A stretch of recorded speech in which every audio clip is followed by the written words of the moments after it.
Welcome. In front of me is a NUBIA Z60 Ultra, and today I'll show you how you can record screen on this phone. So to get started, pull down your notifications by swiping down from the top of your screen, and then swipe down once again to extend the list of visible toggles. Next, find the screen recording toggle, which for me is visible right over here, but you might find it on other pages as well. Anyway, once you see it, you can simply tap on it. It will allow you to choose what kind of sound will be recorded. So we have mic and system, and you can record both, though I would recommend using headphones for that. And then we have a close and also record button. So I'm gonna tap on record.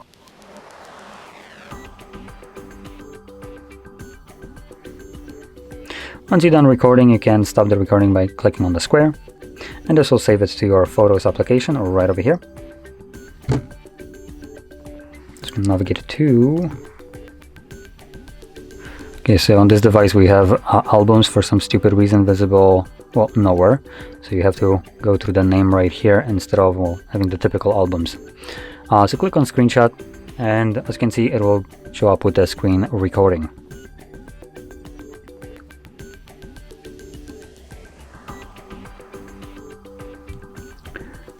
So there we go. Now, if you found this very helpful, don't forget to hit like, subscribe, and thanks for watching.